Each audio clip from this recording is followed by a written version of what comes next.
ଅତୀତ କ୍ଷଣ ଆମ ହାତରୁ ଚାଲିଯାଇଛି। ଭବିଷ୍ୟତ ବିଷୟରେ ଜାଣିବାର ସାମର୍ଥ୍ୟ ଆମ ପାଖରେ ନାହିଁ। ବର୍ତ୍ତମାନ କ୍ଷଣ ଆମ ପାଖରେ ଅଛି, ଆମ ହାତରେ ଅଛି। ସେଇ ବର୍ତ୍ତମାନ କ୍ଷଣକୁ ନେଇ ଆମେ ବଞ୍ଚିଛୁ।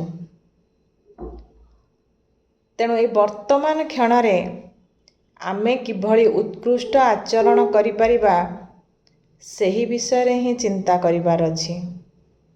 କାହିଁକି ନା ଯାହାର ବର୍ତ୍ତମାନର ଆଚରଣ ଯେତିକି ଉତ୍କୃଷ୍ଟ ତାର ଭବିଷ୍ୟତ ସେତିକି ଉଜ୍ଜ୍ୱଳ। ଭବିଷ୍ୟତର ଗୋଟିଏ କଥା ଆମ ପାଇଁ ସତ୍ୟ, ତାହା ହେଉଛି ମୃତ୍ୟୁ। ତେଣୁ ବର୍ତ୍ତମାନର ଆଚରଣ ଉତ୍କୃଷ୍ଟ ହେଲେ ଆମର ଭବିଷ୍ୟତ ଉଜ୍ଜ୍ୱଳ। ଏହା ହେଉଛି ଶ୍ରୀମଦ୍ ଭଗବତ ଗୀତାର ଆଦେଶ।